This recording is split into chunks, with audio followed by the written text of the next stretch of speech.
gusta la historia bélica? ¿Quieres ser parte de nuestra vieja guardia? Pues recuerda que también puedes escucharnos en formato audio podcast siempre que quieras desde la web o la app iVoox.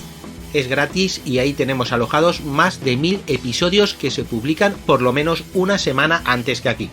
Puedes acceder a través del enlace en la descripción del audio o desde el primer comentario fijado. Te esperamos.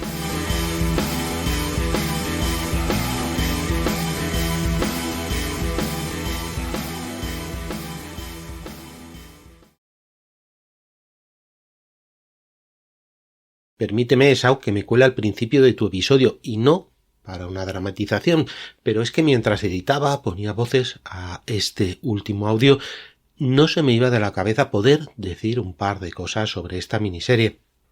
Primero, darte las gracias por abordar un tema tan absolutamente aberrante, como es la utilización esclavista, inhumana, homicida, para el beneficio de nadie.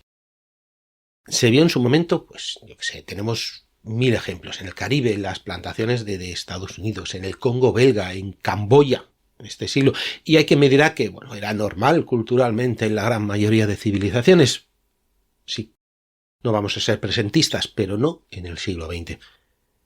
Pero lo más absolutamente tenebroso, lo más peligroso, ha sido que estos asesinos de masas, estos genocidas, con pleno conocimiento de ello, fuesen condenados a penas irrisorias. En palabras del fiscal jefe Josiah Dubois, lo suficientemente leves como para complacer a un ladrón de gallinas. No le quito ni una coma. Para mí ni siquiera la horca habría sido suficiente castigo para estos acusados. Incluso la mayoría de veces no solo se condonaron estas penas irrisorias, sino que estos mismos desgraciados volvieron a obtener las mismas industrias. Fuese por las negociaciones en Suecia a principios del 44, fuese por las supuestas necesidades de uno de los bandos de la Guerra Fría. El precedente es terrible. Y el precedente es que puedes hacer lo mismo y si eres suficientemente importante o suficientemente rico, no te va a pasar nada. No es de extrañar entonces las barbaridades posteriores que han sucedido pues desde las guerras de descolonización o en las dictaduras, donde estos genocidas han muerto en la cama. Y todos sabemos a quién nos referimos, ¿verdad? En estos últimos tiempos donde creíamos, qué ingenuos, que la paz iba a imperar en el mundo, iba a haber conflictos demasiado localizados, muy pequeñitos, que podríamos arreglar muy fácilmente con diálogo, pues no. Hemos asistido desde hace 30 años y desde hace también muy poquito o seguimos asistiendo a genocidios que diariamente se televisan y si hacemos como este vergonzoso juicio a los beneficiarios principales de Auschwitz, seguirán ocurriendo, sea bajo el bando que sea. Cuando me preguntan de qué bando soy, digo que no me enamoro nunca de ningún imperio precisamente por esto. Si el anterior episodio te pareció duro pero necesario, este es aún más. No voy a incluir la típica publicidad para que nos apoyes en medio del episodio porque, bueno, creo que no haría justicia al ritmo de un relato tan diabólico. Vuelvo a darte las gracias, Esau, por traernos esta historia que vuelve a ser tan necesaria y a ti por seguir confiando en nuestro contenido. Y aquí termino ya esta introducción. Mejor vamos con el audio.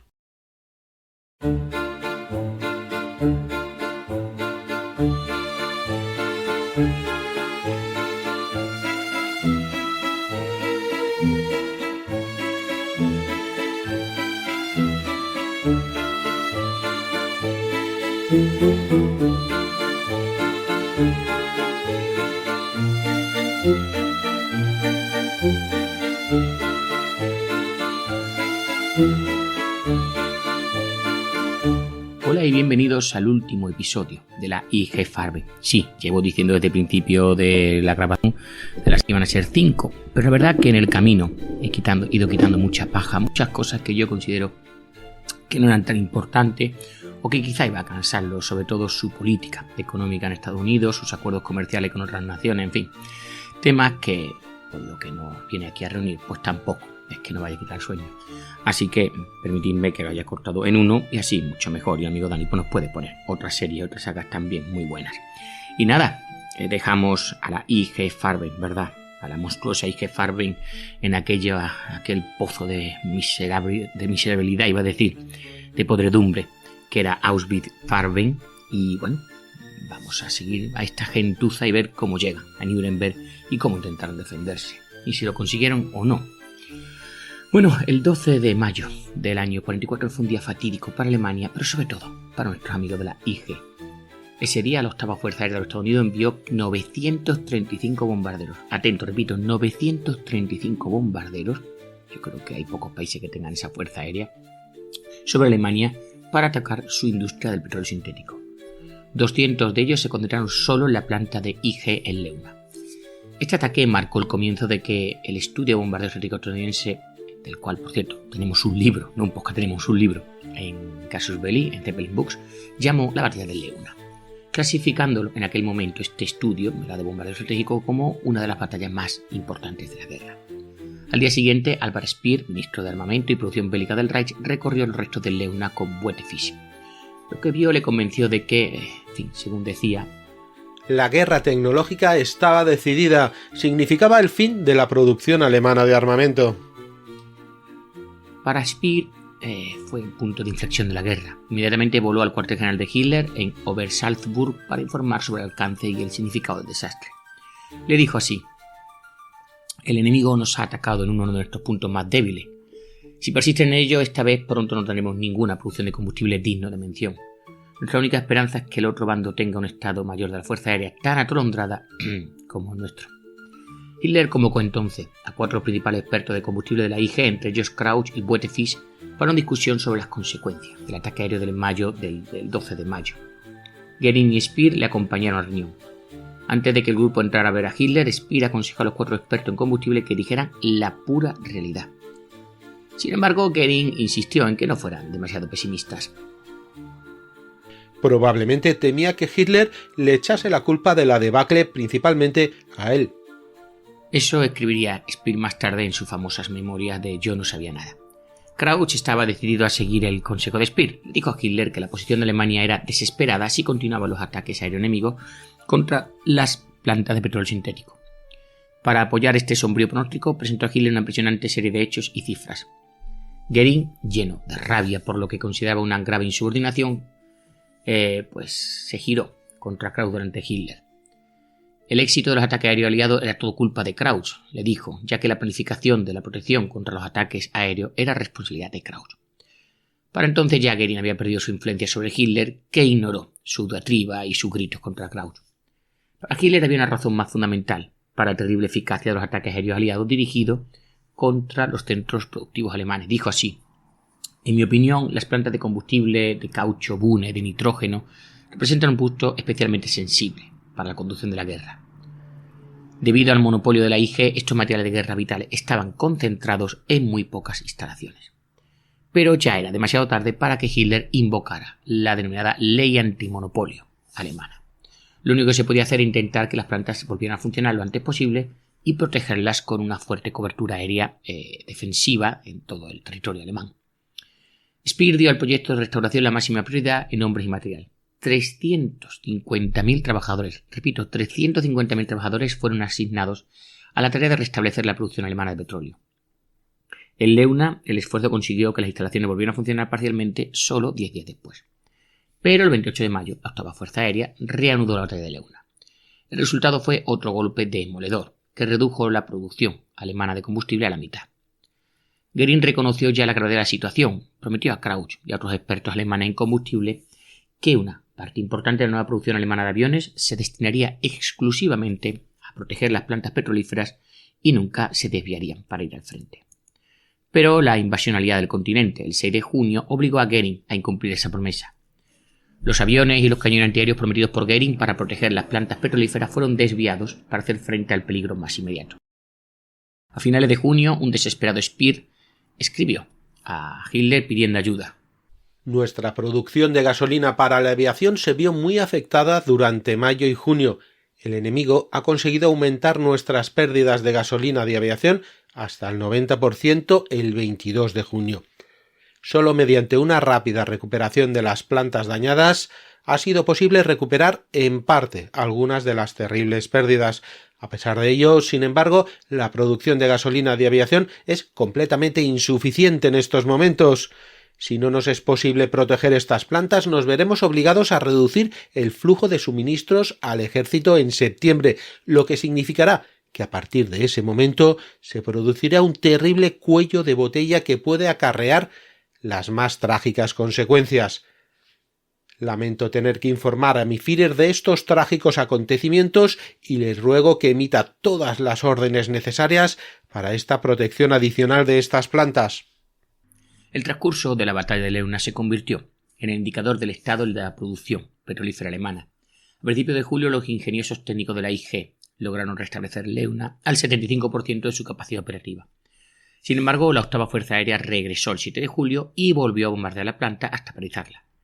2 días después, la planta volvió a funcionar. El 19 de julio había alcanzado el 53% de su capacidad y así continuó el ciclo de bombardeo y reconstrucción. Pero el efecto total sobre la producción alemana de combustible fue nada menos que catastrófico. Krauss llegó a la conclusión de que la única forma de reconstruir las instalaciones de combustible después de cada bombardeo era canibalizar otras instalaciones. Con ese plan, para evitar el cese total de la producción de petróleo, la capacidad productiva alemana disminuía con cada recuperación. En septiembre la producción de petróleo había descendido al 15%, una situación de la que Alemania nunca se iba a recuperar. El bombardeo intensivo de Leuna provocó un curioso enfrentamiento entre Buthelfisch, que estaba a cargo de Leuna, y Polo Harteg, un destacado científico nuclear que trabajaba en el proyecto alemán de la bomba atómica. Parte de Leuna se dedicaba a la fabricación de agua pesada, un componente necesario, vital para la energía atómica. Tras la caída de las primeras bombas sobre Leuna, Buthelfisch informó a Harteg de que la instalación de agua pesada debía ser abandonada. Afirmó que el bombardeo masivo no podía tener como objetivo la producción de combustible, ya que existía un acuerdo entre caballeros, entre la industria pesada alemana y extranjera, según el cual, atento decían, las plantas de gasolina sintética de la IG no serían bombardeadas. Eso decía él. Por lo tanto, la única explicación de las incursiones contra la Leuna era las instalaciones de agua pesada. Aquí algunos se lo fumaba bien. Perdonadme que es que después de desayunar, tomarme el café, me pongo un poco cínico. Las historias de tales acuerdos entre las preocupaciones aliadas alemanas se convirtieron en parte de esa mitología y mitos que tiene la guerra. Salvo esta extraordinaria, por decirlo de alguna manera, fantástica declaración de Buthelfisch, que fue confirmada por Harteg, nunca se ha descubierto ni una pizca de pruebas creíbles que respalde ninguna de ellas. Además, la retirada de las instalaciones de agua pesada no detuvo los bombardeos aliados, que continuaron hasta que Leuna quedó totalmente inoperativa. Casi al mismo tiempo, Buthelfisch tenía otra preocupación más personal. El Petroleum Times, en su número 23, de 23 de diciembre del 43, publicó en detalle una conferencia de Robert T. Haslam, de la Standard & Oil, recordáis nuestros amigos, ¿verdad? En el artículo, Haslam confirmaba que la guerra técnica de Estados Unidos no habría sido eficaz si la IG no hubiera suministrado a la Standard información valiosa antes de la guerra. Atentos, eso decía. Creo que esta es una parte que no os llegué a grabar, donde la Standard tuvo sus más y sus menos con la IG. Bueno, de hecho, decía Haslam, el éxito de las campañas militares de la URSS fue el resultado de los logros técnicos que la Unión Soviética obtuvo de la misma IG a través de la información que le dio la Standard. Buthelfisch, a quien el general Thomas había encargado personalmente la responsabilidad de velar porque no hubiera filtraciones de información técnica estándar, quedó aterrorizado por el artículo del Petroleum Times. Abordó el asunto con Niering, aparentemente la persona más sensata que quedaba en la IG. Niering se dio cuenta inmediatamente de que se trataba de una situación peligrosa y, según recuerda, tenían que reconocer la posibilidad de que nos atacaran o nos acusaran por traición. Esto no habría sido una contemplación agradable en ningún momento en la Alemania nazi, pero durante los bombardeos aliados y más en el 44, pues eso tenía una implicación impresionante. Según decía Niering, imagínese la situación de una empresa alemana en 1944 ante el Tribunal Popular. Lo más rápidamente posible, los ejecutivos de la IG prepararon una refutación punto por punto de la conferencia de Haslam en caso de que el gobierno alemán profundizara en el asunto. Pero los nazis estaban tan preocupados por otros problemas y nunca se emprendió tal investigación. Si los nazis se hubieran enterado de la defensa de Haslam de los acuerdos estándar IG, pues seguramente Buthelfisch, Termer y probablemente otros directivos de la IG podrían haberse visto en el más serio peligro. A ver, en la parte que no grabé os lo resumo.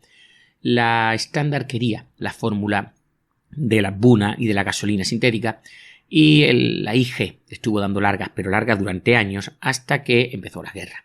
acuerdo? Entonces, para que hagan idea, eso era un capítulo que abarcaba casi una hora, pero pensé que era demasiado cansino porque era muy técnico y muy legal. De yo te compro una patente, tú me la das. Para que hagan idea, esa fue la situación de la estándar y la IG del año 30 y poco al año 39.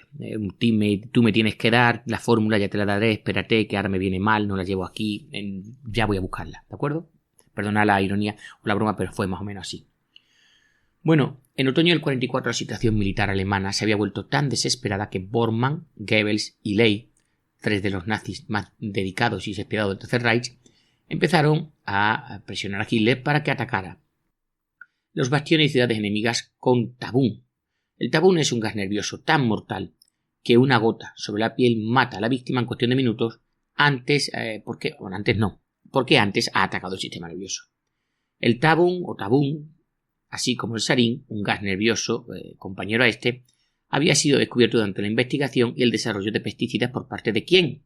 Sí, la IG, y se convirtió en uno de los secretos militares más celosamente guardados en Alemania, al que solo se hacía referencia a los documentos con el nombre en clave de N-Stoff.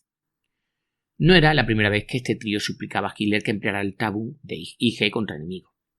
En mayo del 43, tras la debacle de Stalingrado, habían instado a su uso en el frente ruso. En ese momento, por si no sabéis, Hitler convocó una conferencia en su cuartel general de Prusia Oriental para sopesar esta propuesta. Speer, que se oponía enérgicamente a la introducción del tabú, llevó a la reunión a Otto Ambros, la autoridad de IG en gas venenoso, así como en caucho sintético. Hitler le preguntó a nuestro amigo, qué estaba haciendo el otro bando con el gas venenoso. Y Ambros explicó que el enemigo, debido a su mayor acceso al etileno, probablemente tenía mayor capacidad para producir gas mostaza que la misma Alemania. Hitler interrumpió para explicar que no se refería a los gases venenosos tradicionales. Decía así: entiendo que los países con petróleo están en condiciones de fabricar más gas mostaza, pero Alemania tiene un gas especial, el tabún. En esto tenemos el monopolio los alemanes. Quería saber específicamente si el enemigo tenía acceso a dicho gas y qué estaba haciendo en ese campo. Para decepción de Hitler, Ambros le respondió: tengo razones justificadas para suponer que también el tabún es conocido en el extranjero. Sé que el tabún fue publicitado ya en 1902, que antes que el sarín fuera patentado, y que estas sustancias aparecieron en las mismas patentes. Ambros estaba informando a Hitler de un hecho extraordinario sobre una de las armas más secretas de Alemania. La naturaleza esencial del tabú y del sarín ya había sido revelada, como digo, en revistas técnicas en 1902, y lo único que había hecho la IG era patentar ambos productos en 1937 y 1938. Ambros advirtió entonces a Hitler de que si Alemania utilizaba tabú, debía enfrentarse a la posibilidad de que los aliados pudieran producir ese gas en cantidades mucho mayores. Al recibir este desalentador informe, Hitler abandonó abruptamente la reunión. Los gases nerviosos no se utilizarían, al menos por el momento, aunque se seguirían produciendo y probando. Sin embargo, Hitler no renunció por completo a su interés por un arma de este tipo. Tras la invasión aliada del continente, en junio del 44, Hitler se desencantó con las pruebas del N-Stoff por parte del municionamiento y el organismo de municionamiento del ejército. Informó a Speer de que tenía la intención de transferir la responsabilidad de la producción y las pruebas del N-Stoff a la misma SS. Speer se opuso, aparentemente escandalizado por la entrega, ¿verdad?, de un poder tan decisivo a las SS. Además, la IG era demasiado importante para el programa como para ser eliminado en ese momento. Speer convenció a Hitler para que limitara la autoridad de las SS a las pruebas del gas nervioso y permitiera a la IG conservar el control sobre la producción y el desarrollo. Y bueno, voy a contar una anécdota que encontré o que leí, que he parado un segundito para buscarla y deciros. A ver, las cobayas y las ratas de color blanco, ¿verdad?, estas tan famosas, son siempre, o han sido utilizadas para cualquier tipo de prueba de experimento, pero son inadecuados, atentos, para medir los efectos de los gases nerviosos en los seres humanos. Lo digo de cara a este uso de gases sobre la población.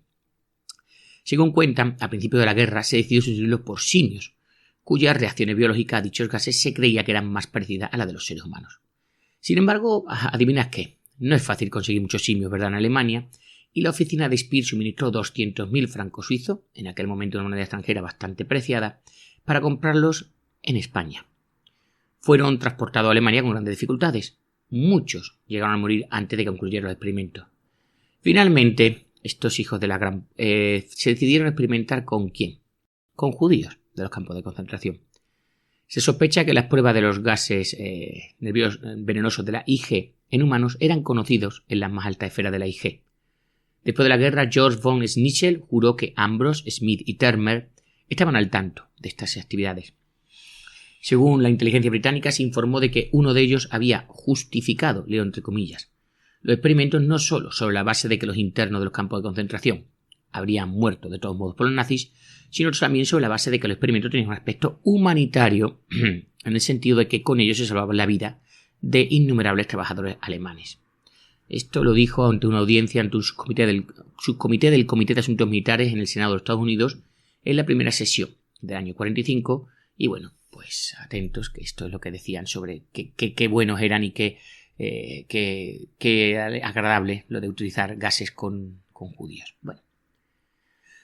Bueno, en fin, Hitler después de todo esto y emitió una orden a tal efecto de que no se iba a utilizar los gases, ¿vale? El 7 de junio del 44 Speer recibió un mensaje por teletipo del general Keitel que decía así: el Führer ha ordenado que el Reichsführer SS Himmler continúe inmediatamente los experimentos con el compuesto N-Stoff.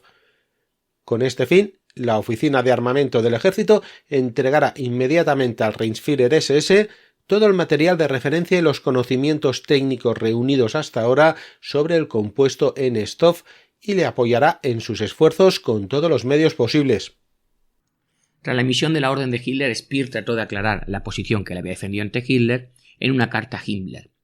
Según un error, explicó Speer que la SS se hiciera cargo de la producción del N-Stoff, cuando después de todo, solo la IG disponía de los especialistas cualificados. Speer lamentaba que no se hubiera creado una empresa competidora de la IG Farben en el marco del plan cuatrienal, cuando podría haberse hecho fácilmente. Según decía, hoy en día dependemos totalmente del trabajo de la IG Farben para el progreso químico. Himmler, aparentemente satisfecho, respondió que la SS dedicaría toda su energía a las pruebas del N-Stoff y que dejaría la producción a la IG. Cuando se volvió a sugerir el uso del Tabun en otoño del 44, Hitler seguía preocupado por las represalias. Volvió a preguntar a Speer sobre la posibilidad de que el enemigo poseyera un arma equivalente. Speer lo consultó con Ambrose y le dijeron que nada había cambiado y que no se había desarrollado ninguna defensa contra el gas nervioso. Así que Hitler volvió a prohibir su uso. La estimación de Ambrose sobre la capacidad de guerra química de los aliados resultó ser errónea. Atento, los aliados no tenían nada comparable a los gases nerviosos de la IG con los que tomar represalias. Es aterrador especular sobre el holocausto, ¿verdad?, que se había producido si Hitler hubiera sabido esto y hubiera ordenado un ataque masivo con gas nervioso contra Londres, contra Moscú, o yo no sé cómo hubieran llegado a Washington, por ejemplo, con submarinos. O peor aún, si Hitler, hubiese seguido dando dinero al IG para encontrarse un arma para ganar la guerra. El tema del Tabun salió a la superficie durante un breve momento, más antes de que la guerra terminara. Para terminar la guerra más rápidamente, Speer concibió la idea, en febrero del 45, de utilizar gas para matar a Hitler. Planeó inducir o inyectar Tabun en el sistema de ventilación del búnker de la Cancillería, pero los problemas técnicos resultaron insuperables y Speer abandonó el plan. La guerra continuaría durante otros 3 meses más y morirían millones de personas. El 8 de mayo del 45, Alemania se rindió incondicionalmente. En agosto ya se estaban organizando los juicios por crímenes de guerra y en noviembre habían comenzado el primero de los juicios contra los principales criminales de guerra. Los directivos de la IG actuaron como si tuvieran una premonición de lo que les deparara el futuro. Ya en septiembre del 44, Termer y Ernst Truss, secretarios de la Junta Directiva, planeaban la destrucción de todos los archivos de la IG en caso de que las fuerzas americanas ocuparan Frankfurt. La primavera siguiente, cuando Frankfurt estaba a punto de caer en manos del ejército americano, se llevó a cabo una quema y trituración masiva de archivos. Se calculan unas 15 toneladas de papel.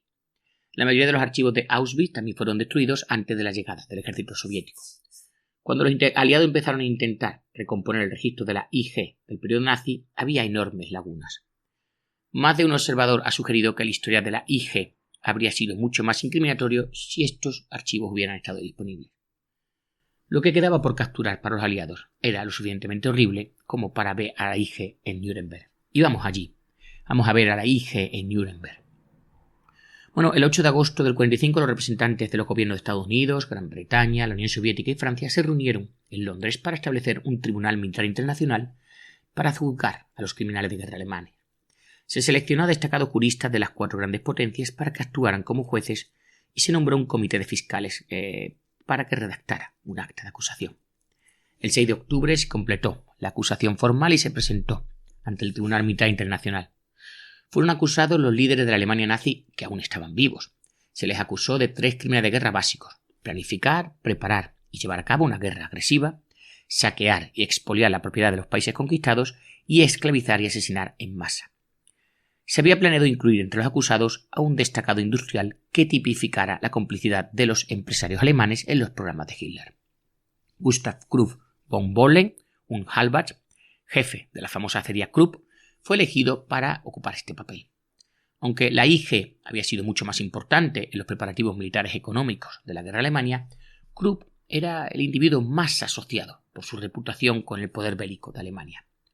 Cuando James H. Rowe Jr., un destacado abogado estadounidense que representaba al Tribunal Militar Internacional, intentó notificar la acusación al Barón del Acero, descubrió que el anciano Krupp era mental y físicamente incapaz de defenderse.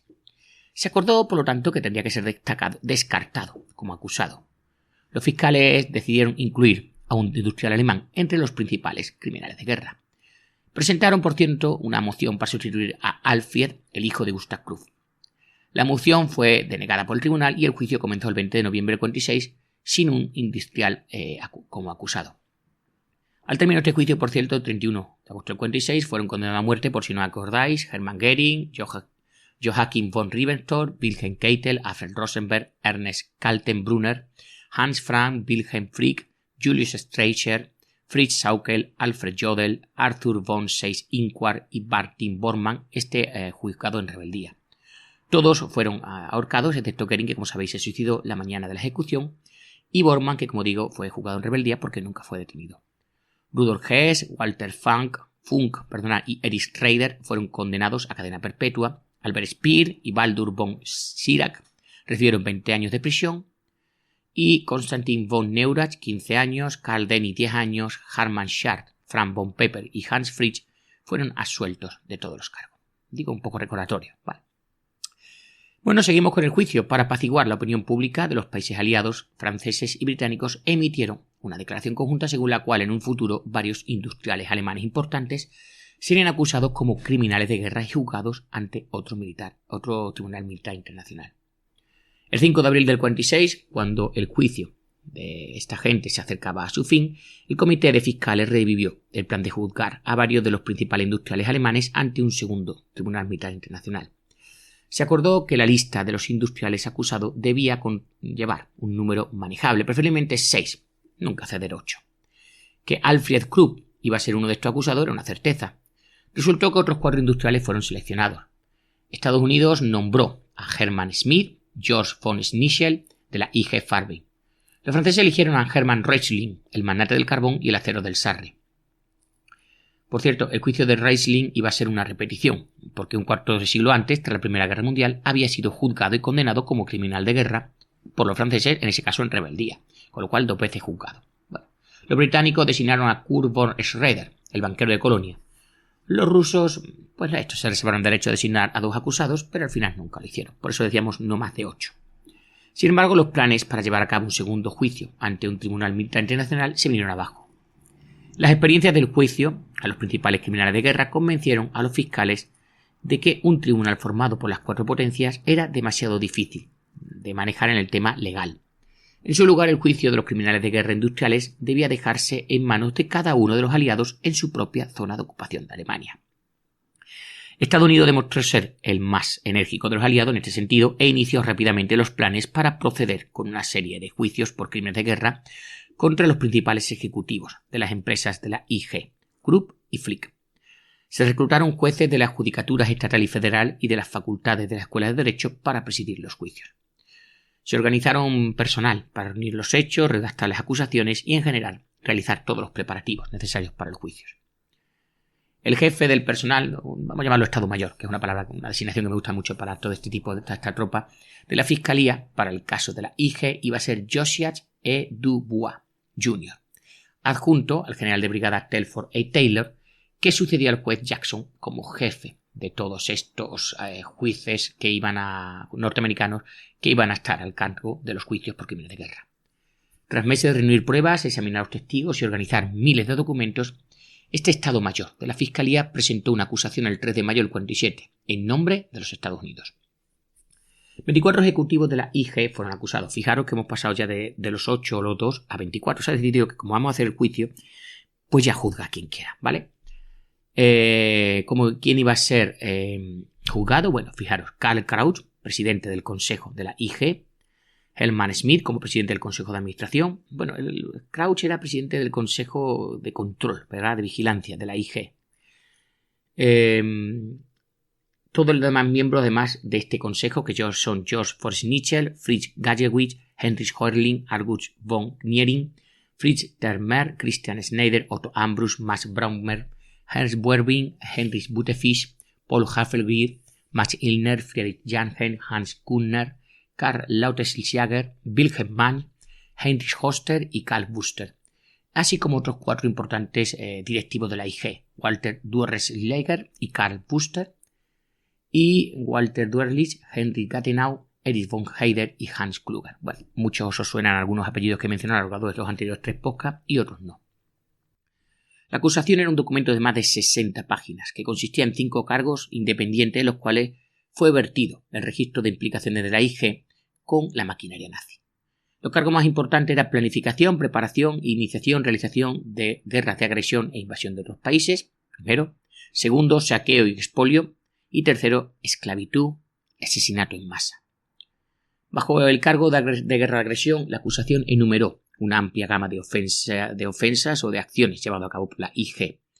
Alianza de IG con Hitler y el partido nazi, sincronización de todas las actividades de la IG con la planificación militar del alto mando alemán, participación en el preparativo del plan cuatrienal y dirección de la movilización económica de Alemania para la guerra, participación en la creación y equipamiento de la maquinaria militar nazi para la guerra agresiva, adquisición y almacenamiento de materiales de guerra críticos para la ofensiva nazi, participación en el debilitamiento de los enemigos potenciales de Alemania, realización de actividades de propaganda, inteligencia y espionaje, preparación y planificación en la planificación y ejecución de las agresiones nazis y obtención del botín de las mismas. Recordáis las industrias de Polonia, Chequia, Austria, Francia, en fin. Y sobre todo, participación en el saqueo, expolio, esclavitud y el asesinato en masa como parte de las invasiones y guerras de agresión. En el cargo de saqueo, expolio, la acusación sostenía que la IG, atentos, IG Farben marchó con la Wehrmacht y desempeñó un papel importante en el programa alemán de adquisición por conquista. Con este fin, concibió, inició y preparó planes detallados para la adquisición por su parte, con la ayuda de la fuerza militar alemana, de las industrias químicas de Austria, Checoslovaquia, Polonia, Noruega, Francia, Unión Soviética y otros países. La acusación de esclavitud y asesinato en masa fue un cargo crucial de la acusación, sin el cual es incluso dudoso que hubiera habido un juicio de por sí por crímenes de guerra, porque en lo anterior puede ser considerado como un problema administrativo, legal, entenderme, económico, pero no es un crimen de guerra. Todos los acusados, actuando a través de la IG, participaron en la esclavización, decía así, de internos de campos de concentración, el uso de prisioneros de guerra en operaciones de guerra y el maltrato, aterrorización, tortura y asesinato de estas personas esclavizadas. En el curso de estas actividades, millones de personas, decía el informe, fueron arrancadas de sus hogares, deportadas, esclavizadas, maltratadas, aterrorizadas, torturadas y asesinadas. Bueno, la acusación era un catálogo de las inhumanidades nazis en las que participaron los acusados de la IG, particularmente el más notorio de todos los centros de exterminio, ya lo decía en el anterior podcast, Auschwitz. Farben, la IG Farben, en total desafío a toda decencia y consideración humana, decía así, abusó de sus trabajadores esclavos sometiéndoles, entre otras cosas, a un trabajo excesivamente largo, arduo y agotador, despreciando por completo su salud o su condición física. El único criterio del derecho a vivir o morir era la eficiencia productiva de dichos reclusos. En virtud de un descanso inadecuado, una alimentación inadecuada, que se daba a los reclusos mientras estaban en la cama en los barracones, y debido a unos alojamientos inadecuados, que consistían en una cama de paja, siempre sucia, compartida entre 2 y 4 reclusos, muchos morían en su trabajo o se desplomaban a causa de las graves enfermedades contraídas. A los primeros signos de un descenso de la producción de cualquiera de estos trabajadores, aunque fuera causado por enfermedad o agotamiento, dichos trabajadores eran sometidos a la conocida como selección. Selección, en su definición más simple, significaba que si tras un examen superficial parecía que el recluso no se recuperaría en pocos días su plena capacidad productiva, se le consideraba prescindible y se le enviaba al campo de Birkenau, de Auschwitz, para el exterminio habitual. El significado de Selection y Birkenau era conocido por todos en Auschwitz y se convirtió en una cuestión de conocimiento común. Eso decía el informe. Las condiciones de trabajo de la planta de Farben para la Buna eran tan severas e insoportables que muy a menudo los reclusos se veían empujados al suicidio, bien abalanceándose sobre guardias y provocando la muerte a tiros de fusil, bien lanzándose contra las alambradas de púas de alta tensión cargadas eléctricamente. Como resultado de estas condiciones, la rotación de mano de obra en la planta de Buna en un año descendió al menos al 300%. Además de los exterminios y los suicidas, hasta 100 personas y a veces más morían diariamente en su trabajo por puro agotamiento. Todas las mermas ocasionadas por el exterminio y otros medios de muerte se compensaban con la sustitución con nuevos internos. De este modo, la Farben se aseguraba un suministro continuo de nuevos internos para mantener la producción a pleno rendimiento. La conducta de Farben en Auschwitz puede describirse mejor con un comentario de Himmler. ¿Qué nos importa a nosotros? Mira hacia otro lado si te pone enfermo. Los posibles veredictos iban desde la absolución hasta la pena de muerte. Desde el principio, la legalidad de los juicios por crímenes de guerra había sido cuestionada por una serie de juristas y políticos que sostenían que dichos juicios representaban la justicia de los vencedores. Entre los más destacados de los que se sumaron al debate estaban el presidente del Tribunal Supremo, Harlan F. Stone, el juez William O. Douglas y el senador Robert A. Taft. El juez Douglas escribía lo siguiente: No importan cuántos libros se escriban o cuántos sumarios se presenten, no importa cuán finamente lo analicen los abogados, el crimen por el que se juzgó a los nazis nunca había sido formalizado como delito con la definición requerida por nuestros estándares legales, ni proscrito con pena de muerte por la comunidad internacional. Según nuestros estándares, este crimen surgió bajo una ley ex post facto. Goering y otros merecían un castigo severo, pero su culpabilidad no nos justifica para sustituir el poder por los principios. El presidente del Tribunal Supremo, Stone, fue aún más enfático. En una carta privada escribió lo siguiente: Jackson está fuera, dirigiendo su fiesta de linchamiento de alto nivel en Nuremberg. No me importa lo que está haciendo con los nazis, pero detesto la pretensión de que está llevando un tribunal y procedimiento de acuerdo con el derecho constitucionario. Y por último, el senador Taft llegó a decir lo siguiente: en estos juicios hemos aceptado la idea rusa del propósito de los juicios, política gubernamental y no justicia, con poco relación con nuestra herencia anglosajona. Al vestir la política en las formas del procedimiento legal podemos desacreditar toda la idea de justicia en Europa en los años venideros. Bueno, cuando comenzó el procesamiento de los directivos de la IG en el 47, se había añadido un nuevo elemento a las objeciones a los juicios por los crímenes de guerra.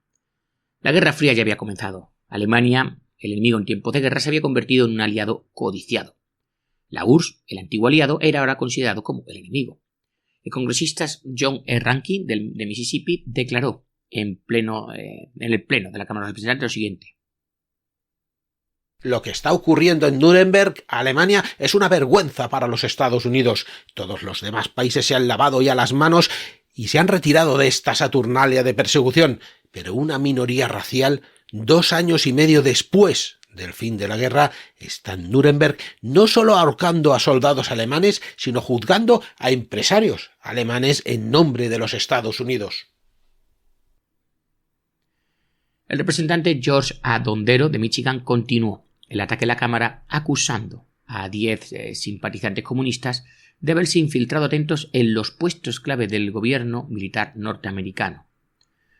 Atacó específicamente a Josias Dubois, el abogado jefe adjunto de Estado Mayor de la acusación en el caso de la IG, como atentos un izquierdista conocido del Departamento del Tesoro que ha sido un estudiante cercano de las líneas del Partido Comunista. Dubois retó a Dondero a repetir sus acusaciones fuera del pleno del Congreso para que no fuera inmune a una demanda por difamación, pero Dondero, ¿sabéis qué?, se negó a hacerlo. El juicio se inició, según lo previsto, el 27 de agosto del 47, en el Palacio de Justicia de Nuremberg. Los jueces elegidos para llevar el juicio fueron Curtis Grover Shake, antiguo juez del Tribunal Supremo de Indiana, que debía presidirlo James Morris, juez del Tribunal Supremo de Dakota del Norte, y Paul M. Herbert, decano de la Facultad de Derecho de la Universidad de Estado de Luisiana. Clarence F. Merrill, un abogado de Indiana, amigo del juez Shake, iba a actuar como juez suplente. La gran sala del tribunal se llenó hasta la bandera. Los miembros del público ocuparon los 300 asientos que se le asignaron y un pelotón de prensa llenó toda la sala hasta rebosar. Un pelotón, por no decir una barbaridad. Los 23 acusados, Brugman, por cierto, fue declarado demasiado enfermo para ser juzgado, eran atendidos por más de 60 abogados, entre los mejores de la abogacía alemana y otros 20 contables, economistas y especialistas. El personal de la acusación estaba formado por una docena de abogados y peritos. También había secretarios, taquígrafos, policías y guardias militares, así como técnicos y traductores simultáneos necesarios para hacer posible un juicio bilingüe y utilizando las modernas tecnologías de la época. El general Telford Taylor marcó el tono de la acusación en su declaración de apertura. Decía así: el acta de acusación acusa a estos hombres de ser principales responsables de haber causado a la humanidad la guerra más despiadada y catastrófica de la historia de la humanidad. Les acusa de esclavitud, saqueo y asesinato al por mayor. Son acusaciones terribles. Ningún hombre debería suscribirlos frívola o vengativamente. Los acusados nos dirán sin duda que no eran más que patriotas demasiado entusiastas y posiblemente equivocados. Oiremos decir que todo lo que planeaban hacer era lo que cualquier empresario patriota habría hecho en circunstancias similares. En cuanto a la carnicería de la guerra y la matanza de inocentes, esas fueron las lamentables hazañas de Hitler y los nazis, a cuya dictadura también estaban sometidos. Taylor adivinó correctamente una de las principales estrategias de la defensa: hacer pasar a los acusados por hombres de negocios corrientes como los de todo el mundo. Sin embargo, la forma en que la acusación comenzó a desarrollar el caso pareció jugar a favor de la defensa. La acusación presentó diagramas de organización, acuerdos del cártel, licencias de patentes, correspondencia, programas de producción e informes corporativos, como se suele hacer en los casos antimonopolio, no en un juicio de criminales de guerra acusados de asesinato en masa. El juez Morris expresó finalmente su irritación con el proceso. Señor fiscal, esta organización, hasta donde los registros muestran aquí, era simplemente una gran empresa química, comercial y de negocios como las que hay muchas en todo el mundo. Estoy completamente perdido para comprender dónde los documentos de este tipo tienen la más mínima materialidad para los cargos. Este juicio se está viendo ralentizado por una masa de contratos, actas y cartas que parecen tener tan poca relación con cualquier posible concepto de prueba en este caso. Emmanuel Minskov, del personal de la acusación, apeló a su jefe, Josiah Dubois, para que cambiara el orden y la dirección del caso de la acusación. Hubiera sido más efectivo, argumentó, haber abierto con la acusación de esclavitud y asesinato en masa. Le dijo así: deberíamos haber empezado con Auschwitz el primer día. Como la acusación no lo hizo, el tribunal no puede creer que estos sean el tipo de hombres que serían culpables de una guerra agresiva. Dubois replicó que era demasiado tarde para adoptar ese enfoque.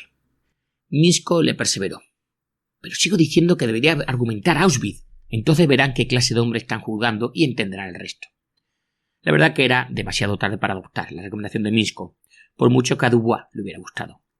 El juicio avanzó según la secuencia de los cargos de la acusación.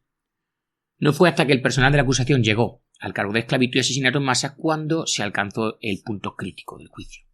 Los procedimientos ya no se parecían a los de un juicio antimonopolio. La Fiscalía, para apoyar estos cargos, presentó a decenas de testigos oculares que habían estado en IG Auschwitz, incluyendo prisioneros de guerra, internos judíos y extranjeros, médicos y funcionarios de la IG que estaban bastante jodidos por cargos de conciencia, todos los cuales contaron historias que eran increíbles, pero que aún así tenían el timbre de la verdad. Un testigo de cargo eficaz fue Norbert Jane, hijo del acusado Friedrich Jane e ingeniero diplomado en la IG. Había trabajado en la IG Auschwitz desde enero del 43 hasta el final de la guerra. El mayor de los Jane había hecho varios viajes para visitar a su hijo en el campo. El cargo de Norbert Jane en IG Auschwitz y su relación de parentesco con un acusado dieron más fuerza a su descripción de todo lo que ocurría en Auschwitz. De todas las personas empleadas en IG Auschwitz, los internos recibían el peor trato. Eran golpeados por los capos, que a su vez tenían que velar porque se cumpliese la cantidad de trabajo prescrita a ellos y a sus destacamentos por los capataces de IG. porque de lo contrario eran castigados con palizas por la noche en el campo de Monowitz. En las obras de IG prevalecía un sistema general de dirección, por lo que no se puede decir que los capos fuesen los únicos culpables. Los capos dirigían a los internos de sus destacamentos con excesiva dureza, en defensa propia, por así decirlo, y no rehuían utilizar cualquier medio para aumentar el trabajo de los internos con tal de que se realizase la mayor cantidad de trabajo requerida. Apenas menos convincente fue el testimonio del secretario de la Junta Directiva de la IG, Ernst A. Struss, que había visitado IG Auschwitz varias veces. Le dijo así el abogado: el ingeniero jefe de la planta de Buna, con el que usted habló en el 43, le dijo específicamente que se estaba quemando gente en Auschwitz. Sí. Creo que también me dijo que antes de la incineración eran gaseados. ¿Y en el verano del 43 usted sabía que la gente estaba siendo quemada o gaseada? Sí. ¿Y según lo que usted recuerda, se lo dijo a Ambros y Termer? Sí.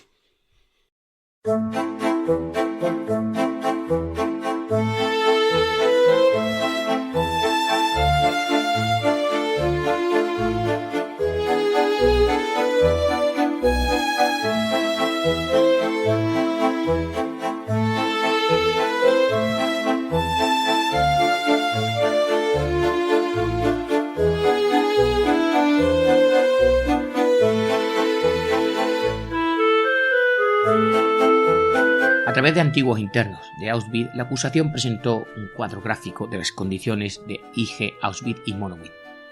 Típico también fue el testimonio de Robert Eli Walsh, profesor de la Universidad de Estrasburgo, un recluso que también era médico, con reputación internacional. Trabajaría en el hospital de Monowitz y debido a su renombre y porte fue un testigo contundente. Decía así: descubrí muy pronto que Monowitz era un campo de exterminio. Debido a las severas condiciones de vida, los prisioneros estaban expuestos a ese lento proceso de disolución física y mental que terminaba en la mayoría de los casos en la cámara de gas. El objetivo final era inequívoco: la deshumanización y eventual exterminio de los prisioneros empleados en la planta de IG de Auschwitz. Hoy un oficial de la SS en Monowitz decía a los prisioneros: estáis todos condenados a morir, pero la ejecución de vuestra sentencia tardará un poco. Hasta ese momento las SS y la IG en común explotaban a los prisioneros más allá de lo que estos podían soportar. Del testigo Rudolf Wittek, también médico recluso, llegó la siguiente valoración: los prisioneros eran empleados en su trabajo por los capos, capataces y supervisores del cártel de forma inhumana. No se mostraba piedad alguna. Las palizas, los malos tratos de la peor clase, incluso los asesinatos directos eran la norma. La velocidad asesina del trabajo es responsable de que mientras trabajaban muchos prisioneros de repente caían planos, se ponían azules, jadeaban y morían como bestias. No era raro que destacamentos de 400 o 500 hombres trajesen consigo por la noche de 5 a 20 cadáveres. Los muertos eran llevados al lugar de pase de lista y contados como presentes. Un preso checoslovaco dijo lo siguiente: los directores de la IG Farben conocían las selecciones. Los empleados de la IG Farben provocaron directamente las selecciones, la selección, recordáis. Los maestros artesanos se quejaban a la dirección, y de ahí las quejas eran remitidas a la dirección, al doctor Duerfeld, y de ahí a las SS. En consecuencia, el oficial de asignación de mano de obra en Auschwitz fue a Monowitz por la mañana temprano, cuando las escuadras salían a trabajar. Se apostaba cerca de la puerta y elegía a aquellas personas a las que consideraba enfermizas. Estas personas eran enviadas a la cámara de gas inmediatamente. Esas denuncias escritas procedían de IG. Yo mismo he visto esos informes. Muy dramática también fue la comparecencia para la acusación de un grupo de prisioneros de guerra británicos. Su testimonio fue especialmente impresionante. El estado de los internos en los campos de concentración era deplorable. Solía ver cómo los llevaban de vuelta por la noche, muertos por la exposición, el hambre o el agotamiento. Los internos de los campos de concentración realizaban trabajos manuales pesados como transportar vigas de acero, tuberías, cables, ladrillos y sacos de cemento que pesaban unos 45 kilos. Por regla general, los reclusos pesaban menos que los sacos de cemento. He visto a los reclusos arrastrar los pies intentando hacerlo a paso ligero, pero sin conseguirlo, y los he visto desplomarse. Veíamos las chapas colgadas de la puerta del Lager 4 y los presos debían pasar por debajo de ellas. Yo mismo vi esos cuerpos. Los grupos de trabajo pasaban por debajo de la verja mientras caminaban hacia el trabajo. La verdad que el interrogatorio no ayudó a la causa de los acusados. ¿Vio usted personalmente cómo ahorcaban a los prisioneros en el campo 4? Claro que respondían, sí, vi colgar a 3 hombres en la verja del campo 4 aproximadamente en febrero del 44. ¿Sabe por qué fueron ahorcados esos prisioneros? A lo que contestaba el testigo, no sabía, que tenía que haber una razón. Otro prisionero de guerra británico testificó lo siguiente. No. Estuve en Auschwitz casi todos los días y la población de Auschwitz era plenamente consciente de que la gente estaba siendo gaseada y quemada. En una ocasión se quejaron del hedor de los cuerpos quemados. Por supuesto, toda la gente de Farben sabía lo que estaba pasando. Nadie podía vivir en Auschwitz y trabajar en la planta o incluso bajar a la planta sin saber lo que era de dominio público para todo el mundo. En un intento por superar el impacto mortal de los testigos de la acusación, la defensa introdujo como prueba unas 386 declaraciones juradas. La acusación impugnó 15 de ellas, que procedían de antiguos reclusos de Monowitz e IG Auschwitz. Fueron llamados como testigos para ser contrainterrogados por Emanuel Minskov, del personal de la acusación.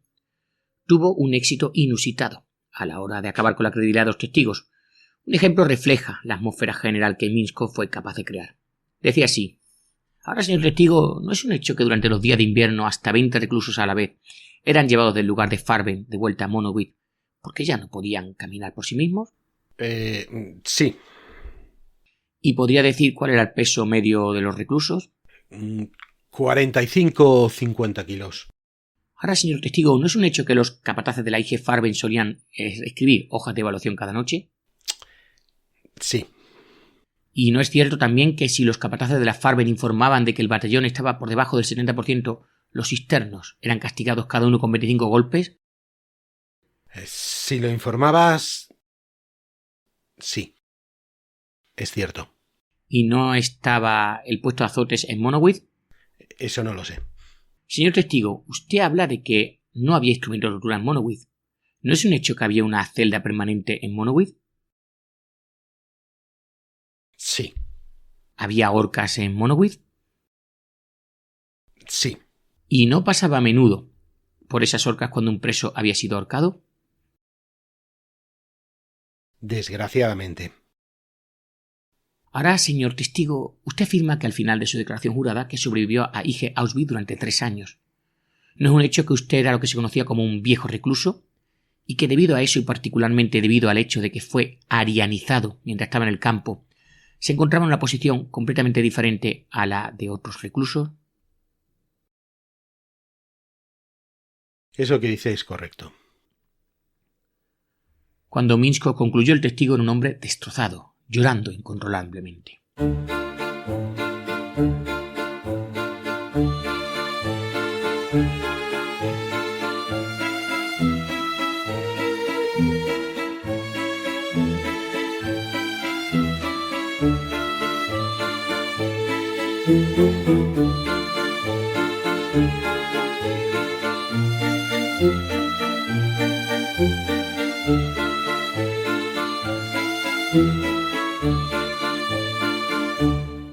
Un punto importante en la estrategia de la defensa para contrarrestar un testimonio tan perjudicial fue la introducción de declaraciones juradas detallando los esfuerzos de los acusados de la IG para proteger a los empleados judíos de los nazis. Especialmente interesantes en este sentido fueron los intentos de proteger a Karl y Arthur von Weinberg. Las declaraciones juradas de Richard von Zwingli, yerno de Karl von Weinberg, y del conde Rudolf von Spreti, yerno de Arthur von Weinberg, establecieron que Smith, Krauss, Schnitzler y Termer intentaron salvar a los Weinberg de los nazis. Smith, por ejemplo, proporcionó dinero a Spreti para que pagara una gran suma a un alto funcionario nazi para que Arthur von Weinberg no tuviera que portar la estrella judía amarilla. Cuando Weinberg fue posteriormente detenido y encarcelado en el temido campo de concentración de Theresienstadt, Smith y Krauss intervinieron ante Himmler. Se llegó a un acuerdo para que Weinberg fuera liberado, sujeto a 2 condiciones relativamente menores: que viviera con su única hija, la princesa Charlotte Lobrowitz, en Serrats durante el resto de su vida, y que este arreglo fuera aprobado por el Gaudler local de Mecklemburgo. Sin embargo, antes de que se pudiera conseguir la aprobación del Gauleiter de Mecklemburgo, Weinberg murió. murió de hambre. No sobrevivió posteriormente o durante a una operación de vesícula biliar debido, lo que digo, al hambre que tenía. Carl von Weinberg fue más afortunado que su hermano. Con la ayuda de personal de la IG huyó a Italia, donde se mantuvo gracias a los pagos de una compañía controlada por la IG en Milán. Durante todo el régimen nazi recibió su pensión de la IG de 80.000 marcos del Reich, con gran riesgo para los altos cargos de la jerarquía de la IG que aprobaron ese pago. Sin embargo, los testimonios y declaraciones juradas de testigos judíos no siempre lograban el efecto deseado. Gerhard Ollendorf, miembro adjunto jubilado de la Junta Directiva de la IG, presentó una declaración jurada en nombre del acusado Fritz Gawitz. Ollendorf había sido detenido en febrero del 39 durante lo que él pensaba que era una redada nazi de judíos. Gawitz acudió inmediatamente al jefe de la Gestapo de la zona y consiguió que Ollendorf fuera liberado. En la declaración jurada de Ollendorf, este relató este suceso y añadió otra información para demostrar los sentimientos antinazis de Gawitz y su ayuda a los empleados judíos. Sin embargo, el interrogatorio de Gawitz por Morris Hamkan, del personal de la acusación, arrojó una luz diferente sobre su relación con la detención de Ollendorf.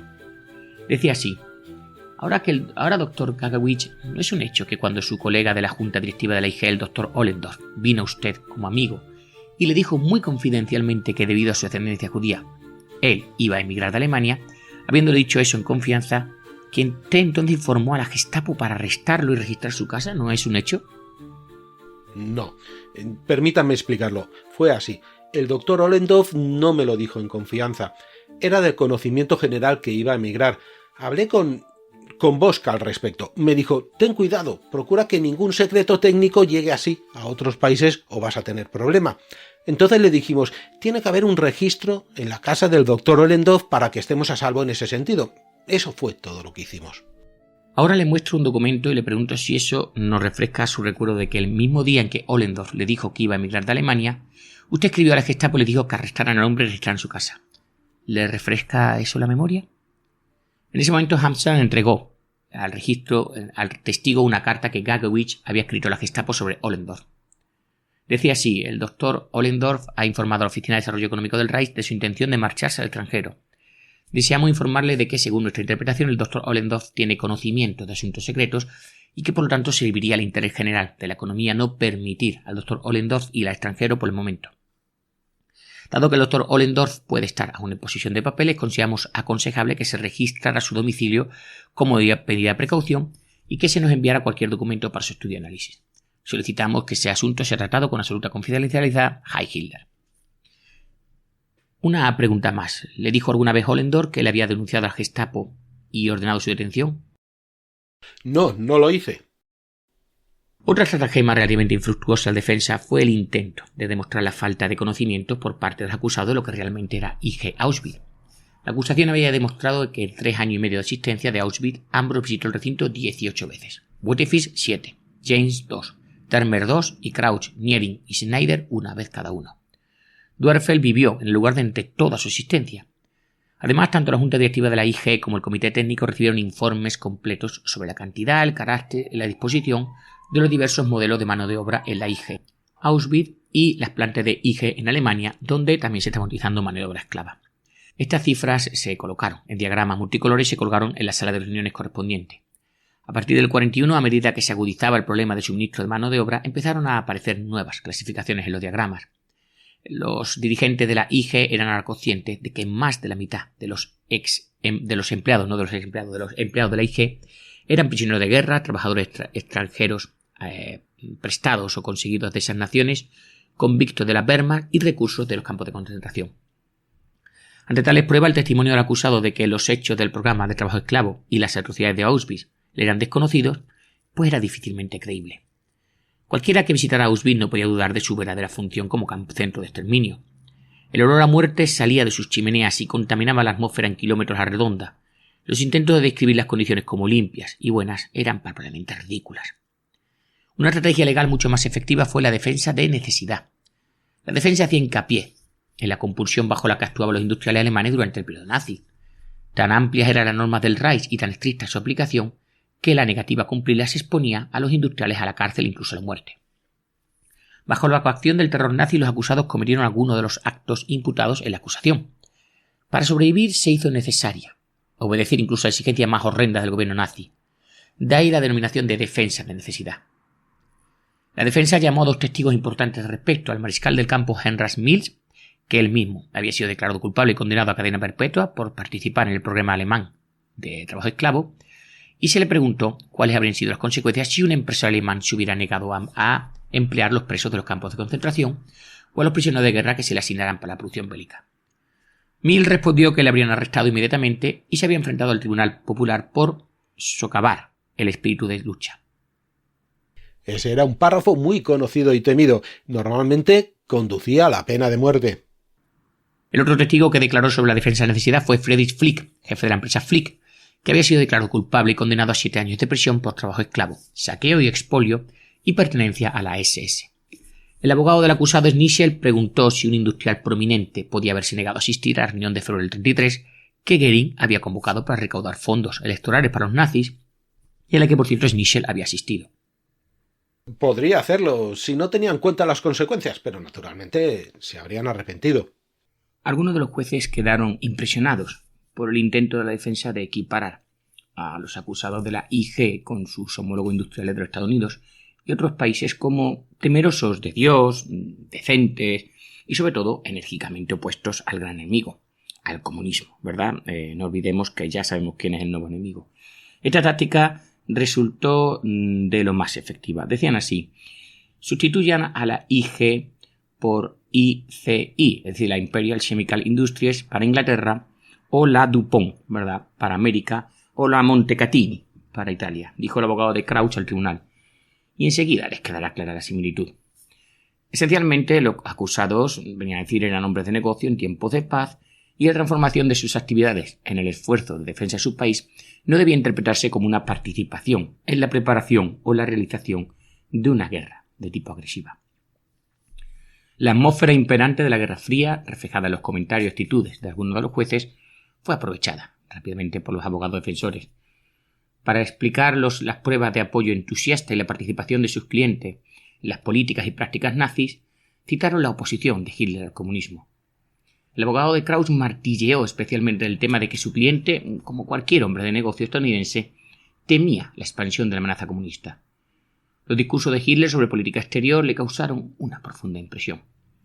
A través de todos estos discursos, según decía, como un hilo rojo corre la profesión del amor a la paz y el miedo al peligro bolchevique. Luego, apelando a las pasiones de la Guerra Fría, por increíble que nos pueda parecer ahora, el asesor de Crouch citó a Hitler arbitrariamente como un profeta. ¿Cuánta razón tenía Hitler en este esbozo de su política? Podría confirmarse por la situación política que se ha desarrollado en los últimos meses en Europa. Esta era una de las notas sombríamente reveladoras sobre las que descansaba la defensa del padre de la IG en Auschwitz. El juicio terminó finalmente el 12 de mayo del 48 después de haber agotado a todos los implicados en 152 días de juicio. Pasaron 189 testigos. Las transcripciones del sumario tenían casi 16.000 páginas. Se habían presentado como prueba más de 6.000 documentos y 2.800 declaraciones juradas. Además, había una multitud de escritos, mociones, sentencias y otros instrumentos legales incidentales a un procedimiento de este tipo. Un tribunal dividido y emocionalmente agotado se enfrentaba a la tarea de tallar, a partir del enorme expediente, una decisión legalmente válida e históricamente significativa. El 29 de julio del 48, casi un año después del inicio del juicio, el tribunal se reunió para leer su dictamen, emitir su veredicto y sentenciar a los culpables. El juez Herbert, aparentemente apoyado por el juez suplente Merrill, solicitó a los jueces Sheikh y Morris tiempo adicional para completar y presentar tanto una opinión concurrente como una disidente. Pero esto le fue denegado. Antes de proceder con los asuntos principales del tribunal, un juez presidente, el juez presidente Sheikh en este caso, se refirió al asunto del que se había informado en los periódicos esa mañana. Una misteriosa explosión había destruido la planta de hidrogenación de alta presión de Ludwigshafen, en la zona de ocupación francesa, matando a casi 200 trabajadores e hiriendo a miles más. ¿Recordáis? Es un recuerdo, ¿verdad?, de esa explosión de Ludwigshafen en el 21. Reflexionando sobre la tragedia, el juez Sheikh comentaría lo siguiente: el tribunal ha recibido información extraoficial de la terrible tragedia ocurrida anoche en Ludwigshafen, y estoy seguro de que hablo en nombre del tribunal, así como de todos los que estamos reunidos en esta sala, cuando expresamos nuestro pésame por lo fallecido y rendimos un homenaje a su memoria, así como a las familias de los que han sufrido en este desafortunado incidente. El acta del tribunal señaló entonces la asamblea se levantó en silencioso homenaje a las víctimas. Rudolf Dix, abogado de Herman Smith, actuando como portavoz de defensa, obtuvo permiso para responder. Le dijo así: Permítanme expresarle a usted y a este tribunal nuestro más sincero agradecimiento y el más sentido agradecimiento en nombre de estos hombres aquí presentes, en nombre de la defensa y en nombre de las desafortunadas víctimas.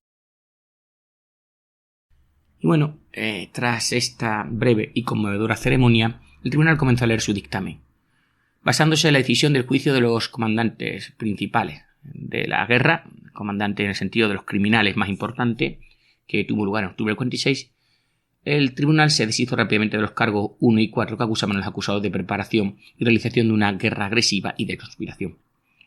En la medida en que las actividades de los acusados contribuyeron materialmente al rearme de Alemania, los acusados deben ser, decía así, acusados de conocimiento del resultado inmediato. La acusación, sin embargo, se enfrenta a la dificultad de establecer el conocimiento por parte de los acusados no solo del rearme de Alemania, sino también del propósito del rearme, y este era librar una guerra agresiva. En este ámbito, las pruebas generan una mera conjetura. Por lo tanto, los cargos 1 y 4, como vemos, habían quedado absueltos, ¿vale?, por ese tribunal. En el segundo cargo, expolio y saqueo, el tribunal estableció las pautas de culpabilidad o inocencia. Decía así: consideramos que la esencia del delito de saqueo o expoliación es que se prive al propietario de sus bienes involuntariamente y contra su voluntad. Cuando la acción del propietario no es voluntaria, porque su consentimiento se obtiene mediante amenazas, intimidación, presión, aprovechando la posición y el poder del ocupante militar, en circunstancias que indican que se está induciendo al propietario a desprenderse de sus bienes contra su voluntad, se trata claramente de una violación de las normas de La Haya. Recordamos la situación que habían tenido las empresas en Polonia, Austria, Chequia, en fin, todas las naciones ocupadas por el gobierno nazi. Dentro de este marco, 9 de los acusados, incluidos miembros tan importantes de la junta directiva de la IG como Hermann Schmidt, Georg von Schnitzler, Friedrich Merz, Friedrich Jane y Max Illner, fueron declarados culpables. Los 14 restantes fueron absueltos. El tercer cargo, el que más duele. Se les acusaba, recuerdo, a los acusados de esclavitud y asesinato en masa. Fue el elemento distintivo del juicio y siguió siéndolo en opinión del tribunal. Tomando nota de los hechos indiscutibles del terror practicado por los nazis, incluso sobre sus propios ciudadanos, el tribunal reconoció la verdad de las consecuencias a las que se enfrentaban aquellos que desobedecían los decretos de Estado nazi. Por lo tanto, el tribunal no estaba preparado para decidir que estos acusados no decían la verdad cuando afirmaban que, al ajustarse al programa de trabajo esclavo, no tenía otra opción que cumplir con los mandatos del gobierno de Hitler. Al negarse a convertirse en opresores, la IG podría haberse convertido mismo en víctima. No cabe duda de que la negativa desafiante de un ejecutivo de la Farben a cumplir el programa de producción del Reich o a utilizar mano de obra esclava para lograr este fin habría sido tratada como sabotaje y traición y habría dado lugar a represalias rápidas y drásticas. De hecho, había pruebas creíbles de que Hitler habría acogido con satisfacción la oportunidad de dar escarmiento a un líder de la Farben. La cuestión que quedaba por tanto era en qué circunstancias podían los acusados acogerse a la defensa de lo que habíamos denominado antes el estado de la necesidad. En su respuesta, el tribunal declaró sucintamente que una orden de un oficial superior o una ley o decreto gubernamental no justificará la defensa de necesidad a menos que en su aplicación tenga el carácter de privar a aquel a quien va dirigida de una elección moral en cuanto a su curso de acción. De ello se deduce que la defensa de necesidad no está disponible cuando la parte que pretende invocarla fue ella misma responsable de la existencia o ejecución de dicha orden o decreto, o cuando su participación fue más allá de los requisitos del mismo o fue el resultado de su propia iniciativa.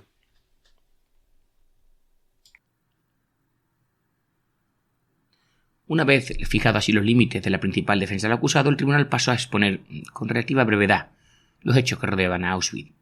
Sin embargo, en algunos momentos de la lectura del dictamen, los hechos evocaban una pasión que incluso un juicio apenas puede contener, o la sentencia de un juicio apenas puede contener. El emplazamiento de la planta no estaba totalmente exento de incidentes inhumanos. Ocasionalmente se producían palizas por parte de la policía de la planta y de los supervisores que estaban a cargo de los prisioneros mientras trabajaban. A veces los trabajadores se desmayaban. Sin duda, un estado de desnutrición y agotamiento por las largas horas de trabajo pesado eran la causa principal de estos incidentes. Según decían, eran frecuentes los rumores sobre las selecciones relacionadas para ser gaseados entre los que no podían trabajar.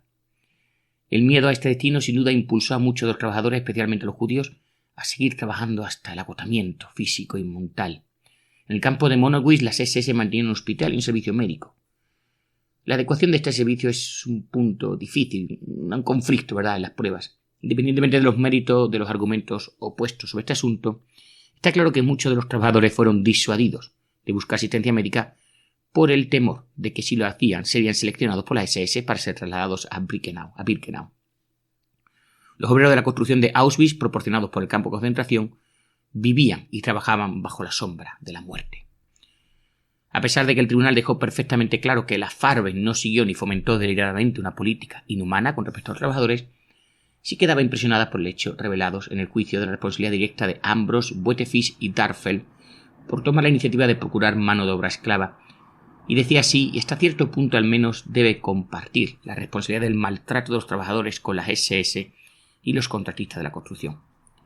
Además, el tribunal consideró que la IG Auschwitz y Fuertersgrund, una mina de carbón cercana de la IG, donde se utilizaba mano de obra esclava, eran proyectos totalmente privados, operados por la Farben, con considerable libertad y oportunidad de iniciativa por parte de los personal de la Farben relacionado con ellos.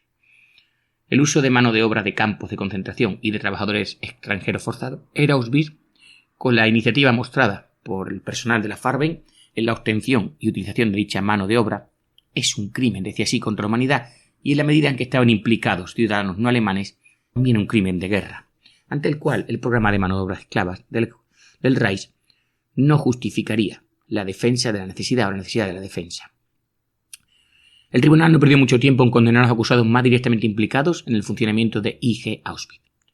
Decía así: nuestra consideración de Auschwitz y Fuertersgrund nos ha impresionado con la responsabilidad directa de los acusados, Darfeld, Ambros y Buetefisch. Será innecesario discutir más sobre estos acusados al respecto, ya que los hechos de los que son responsables establecen su culpabilidad bajo el cargo 3, esclavitud y asesinato en masa, más allá de toda duda razonable. Aunque no hubo salvedades ni reservas expresadas por el tribunal sobre la culpabilidad de Ambros, Buetefisch y Darfeld en el cargo 3, en el relativo a Krauss y Termer fue más bien circunspecto. Decía así: las pruebas no nos convencen de que Krauss fuera un impulsor o un participante importante en la esclavización al principio de trabajadores en países extranjeros. Sin embargo, sí participó, y creemos que a sabiendas, en la asignación de mano de obra forzada a Auschwitz y a otros lugares donde se utilizó dicha mano de obra dentro del campo químico. Las pruebas no demuestran que tuviera conocimiento o participara en el maltrato de los trabajadores en sus puntos de empleo. En vista de lo que claramente debía saber sobre la obtención de mano de obra forzada y el papel que desempeñó voluntariamente en su distribución y asignación, sus actividades fueron tales que nos impulsan a decir que fue un participante voluntario en el delito de esclavitud. Llegamos, por tanto, a la conclusión final de que Krauss, por su actividad en relación con la asignación de prisioneros de campos de concentración y trabajadores extranjeros forzados, es culpable en virtud del tercer cargo. Termer, el científico de mayor rango en la junta directiva de la IG y presidente del comité técnico, también fue declarado culpable por el cargo de esclavitud y asesinato en masa. 2 visitas a Auschwitz y el hecho de que Ambros le informara fueron los factores que comprometieron a Termer. Los documentos capturados, decía, establecieron sin lugar a dudas que la disponibilidad de mano de obra de los campos de concentración figuró en la planificación de la construcción de la misma Auschwitz. Ambros desempeñó un papel importante en esta planificación. Su superior inmediato, con el que tenía contacto frecuente y al que hacía informes detallados, era Termer. En el ámbito general de la nueva construcción, Termer era a la vez activo y dominante. De hecho, no es razonable concluir que cuando Ambros pedía consejo e informaba detalladamente a Termer, las conferencias se limitaran a asuntos como el transporte, el suministro de agua y la disponibilidad de material de construcción, y excluyesen ese factor que era importante de la construcción, es decir, la mano de obra, en la que el campo de concentración desempeñaba, como he dicho, un papel tan destacado. Las visitas de Termer a Auschwitz fueron sin duda tan reveladoras para él como puede ser para este tribunal. Estamos convencidos, más allá de toda duda razonable, de que los personal a cargo de la construcción de Farben fueron más allá de la necesidad creada por la presión de los funcionarios gubernamentales y pueden ser justamente acusados de tomar la iniciativa en la planificación y aprovechamiento del uso de la mano de obra del campo de concentración. De este personal, ¿verdad?, estos directivos, Termer tenía la mayor autoridad. No podemos decir que consintiera o participara en el abuso de los trabajadores, pero eso por sí solo no excusa su culpabilidad, por lo demás bien establecida en el tercer cargo. El resto de los acusados fueron absueltos bajo este cargo. Como acto final, el tribunal dictó su sentencia de culpabilidad. Otto Ambrus, culpable del cargo 3, esclavitud y asesinato en masa, 8 años de prisión. Walter Duerfeld, culpable del cargo 3, esclavitud y asesinato en masa, condenado a 8 años de prisión. Fritz Merr, culpable del cargo 2, saqueo, expolio, y del cargo 3, esclavitud y asesinato en masa, condenado a 7 años de prisión. Karl Klauch, culpable del cargo 3, esclavitud y asesinato en masa, condenado a 6 años de prisión. Heinrich Butefisch, culpable del cargo 3, esclavitud y asesinato en masa, condenado a 6 años de prisión. Georg von Schnittler, culpable del cargo 2, saqueo y expolio, condenado a 5 años de prisión. Hermann Smith, culpable del cargo 2, saqueo y expolio, condenado a 4 años de prisión. Max Illner, culpable del cargo 2, saqueo y expolio, condenado a 3 años de prisión. Heinrich Hoster, culpable del cargo 2, saqueo y expoliación, condenado a 2 años de prisión. Paul Heilfliger, culpable del cargo 2, saqueo y expoliación, condenado a 2 años de prisión. Friedrich Jahn, culpable del cargo 2, saqueo y expoliación, condenado a 1 año y medio de prisión. Hans Kluger, culpable del cargo 2, saqueo y expolio, condenado a 1 año y medio de prisión.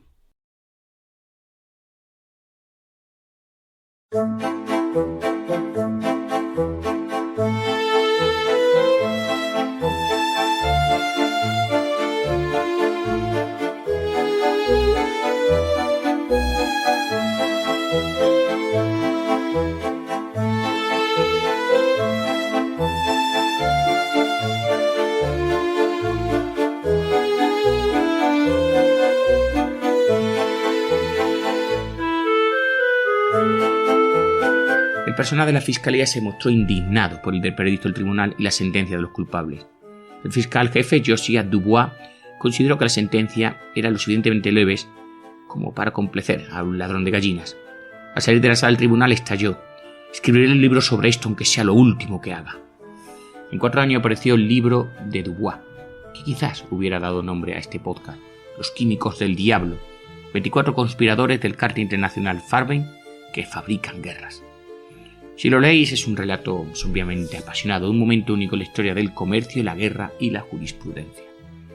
Casi 5 meses después del veredicto, el juez Herbert expresó su opinión contra los cargos de crímenes contra la paz, que eran preparación, planificación, realización de una guerra agresiva, y su disenso sobre el cargo de esclavitud y asesinato en masa. A pesar de su concurrencia en los cargos 1 y 5, la opinión dentro de estas 124 páginas no es más ni menos que un castigo a la mayoría por su lectura errónea del expediente, en la dirección, según contaba, de una exoneración demasiado completa y a una exculpación incluso de la culpabilidad moral, en un grado que considero injustificado, lo criticando a sus compañeros jueces. Al contrario, decía, la masa de las pruebas presentadas durante el largo juicio constituyen un expediente bastante horrible, que revela que la IG fue mucho más allá de las actividades de un negocio normal en su simpatía e identidad con el régimen nazi. El juez Herbert, mucho más que sus colegas, subrayó la misión histórica del juicio. Dijo así: es importante no solo dictar sentencias sobre la culpabilidad o inocencia del acusado, sino también dejar constancia precisa de los hechos más esenciales establecidos por la prueba. Y esto hizo Herbert. Con todo detalle, sin embargo, a pesar de que la acción del acusado, al ayudar a los nazis a preparar y librar una guerra agresiva, y su relación con los crímenes contra la paz, no podía ser condonada ni minimizada, Herbert consideró, no obstante, que debía absolver al acusado de los cargos 1 y 5. Esta solución tenía que mantenerse, dijo Herbert, independientemente de hasta qué punto el apoyo de los acusados al régimen nazi, concluía, contribuyó en primer lugar a hacer posible la guerra desde el punto de vista de la producción y en segundo lugar a prolongar la guerra una vez iniciada. En cuanto a la acusación de esclavitud y asesinato en masa, nuestro amigo el juez Herbert disintió muy amargamente a sus colegas. A su juicio, y yo creo que a juicio de toda la población mundial, todos los acusados eran culpables. Sobre la base de los hechos probados en este expediente, decía: estoy convencido de que los acusados, que eran miembros de la Junta Directiva de la IG, fueron cómplices y tomaron parte consentidora en la comisión de crímenes de guerra y crímenes contra la humanidad, tal como se alega en el cargo 3 de la acusación. En mi opinión, el proyecto de Auschwitz no se habría llevado a cabo si no hubiera sido autorizado y aprobado por los otros acusados, que participaron en la aprobación corporativa del proyecto a sabiendas de que se emplearía a presos de campos de concentración y otra mano de obra esclava en la construcción, así como en los trabajos. Habiendo aceptado una participación a gran escala en la utilización de reclusos de campos de concentración de Auschwitz y actuando a través de sus agentes, habiendo ejercido la iniciativa en la negociación con las SS para obtener más y más trabajadores, la Farben quedó inevitablemente relacionada con la inhumanidad que implicaba la utilización de dicha mano de obra. Las pruebas demuestran que las condiciones en las que los trabajadores de los campos de concentración eran obligados a trabajar en las instalaciones de la Farben en Auschwitz eran inhumanas en grado extremo. No es exagerado, como afirma la acusación, concluir que las condiciones de trabajo provocaron indirectamente la muerte de miles de seres humanos. En resumen, ha quedado establecido que Farben seleccionó el emplazamiento de Auschwitz con conocimiento de la existencia del campo de concentración y contempló el uso de reclusos de campos de concentración en su construcción, que estos asuntos necesariamente debían ser informados y discutidos por el Consejo de Administración y el Comité Técnico, que Farben no tenía conocimiento de la existencia del campo de concentración y contempló el uso de reclusos de campo de concentración en su construcción, que el Comité Técnico, por tanto, que la iniciativa de Farben obtenía los internos para trabajar en Auschwitz, que el proyecto se presentaba constantemente ante los miembros del Comité Técnico para la necesaria asignación de fondos, que el Comité Técnico tenía que disponer de información sobre aspectos laborales del proyecto para desempeñar adecuadamente sus funciones, que la condición de los internos de los campos de concentración se puso en conocimiento del Comité Técnico y los miembros del Consejo de Administración en diversas discusiones e informes, que varios de los acusados fueron testigos presenciales de las condiciones en Auschwitz debido a sus visitas personales a Auschwitz, que se demostró que los acusados Krauss, von Niering, Schneider, Jane, Ambros, Butefisch y Termer visitaron IG Auschwitz durante sucesos de la naturaleza descrita en general, que las condiciones en Auschwitz eran tan horribles que es totalmente increíble concluir que eran desconocidas para los acusados, los principales directores corporativos que eran responsables de la conexión de Farben con el proyecto. No solo Amber, Dürfer, Termer, Butefisch y Krauss, sino todos los miembros de la Junta Directiva de la IG deberían haber sido declarados culpables de esclavitud y asesinato en masa. Esto decía el juez Herbert. Uno puede estar seguro de que si él estuviera dictando sentencia, es decir, eso lo pienso yo, no habría complacido, ¿verdad? Como hemos dicho antes, esta pena de prisión parecida a un ladrón de gallina. Sin embargo, en el momento en que Herbert pudo presentar su disenso, el interés de la prensa y del público por los castigos de los crímenes de guerra casi había desaparecido y la Guerra Fría, como se dice vulgarmente, se estaba calentando. Y bueno, vamos a ver entonces qué pasó con la IG cuando terminó la guerra. Bueno, lo primero que había que hacer es ver qué hacer con la IG en un futuro, y este se convirtió en un asunto de gran preocupación para los aliados casi inmediatamente después de la derrota de Alemania. El papel crucial de la IG en hacer posible que Hitler librara la mayor guerra de la historia durante más de 5 años y medio no pasó desapercibido para los dirigentes aliados. Incluso antes de que Alemania se rindiera oficialmente, Eisenhower ordenó una investigación sobre el lugar que ocupaba la IG en el esfuerzo bélico alemán, y me pregunto por qué la IG no sale apenas en ningún libro de historia militar, ¿verdad? ¿No os parece extraño? En fin, tras un análisis detallado de todas las facetas de las operaciones de la IG, desde la creación y producción de petróleo sintético y caucho hasta sus acuerdos con los cárteles internacionales, el equipo de investigación llegó a la conclusión de la que IG era indispensable para el esfuerzo de guerra alemán. Sin ella, Hitler nunca habría podido embarcarse en la guerra ni acercarse tanto a la victoria. El informe causó una profunda impresión en Eisenhower. Decidió que la posición estratégica de la IG en la economía alemana debía romperse como un medio de asegurar la paz en el mundo. Las recomendaciones específicas de Eisenhower habrían calentado el mismo corazón del mariscal Foch, ¿verdad? Recordáis que había sido comandante en jefe de la Fuerza Aliada durante la Primera Guerra Mundial. Fijaros, decía, poner las plantas de la IG y otros activos a disposición de las reparaciones. Destruir las plantas de la IG utilizadas exclusivamente para fines bélicos. Romper el control del monopolio de la IG dispensando la propiedad de las plantas restantes. Acabar con los intereses de la IG en los cárteles internacionales y hacerse cargo de los programas e instalaciones de investigación de la IG. ¿Qué pensáis? ¿Que lo dijo Voss o Eisenhower? Pues Eisenhower, y por eso hemos dicho que Voss hubiera dicho, hostia, este es de los míos. A ver, el mismo día que estas 5 recomendaciones de Eisenhower se enviaron a los periódicos, el ejército de Estados Unidos anunció planes para dinamitar, para destruir 3 plantas de la IG en la zona americana dedicadas a la fabricación de pólvora sin humo y nitrocelulosa. Estas serían, según se decía, las primeras de cientos de muchas plantas designadas para su destrucción real. En noviembre del 45, el Consejo de Control Aliado promulgó una ley para garantizar que Alemania nunca volviese a amenazar a sus vecinos o la paz mundial, teniendo en cuenta que la IG Farben Industrie combatió de forma consciente y destacada en la construcción y mantenimiento del potencial bélico alemán. Todas las plantas y otros activos de la IG en Alemania deben ser incautados y el título legal de las mismas conferidos al Consejo para el Control del Territorio Alemán. Los oficiales de control debían ser nombrados para cada zona de ocupación y debían administrar las plantas incautadas e implementar las políticas del mismo Consejo de Control. Los objetivos establecieron exactamente los recomendados por Eisenhower, incluida la destrucción de las plantas de la IG utilizadas con fines bélicos y la dispersión de las plantas restantes. A pesar de las enérgicas palabras de este Consejo de Control, los especuladores alemanes no parecían tomarse en serio la nueva ley ni el plan aliado.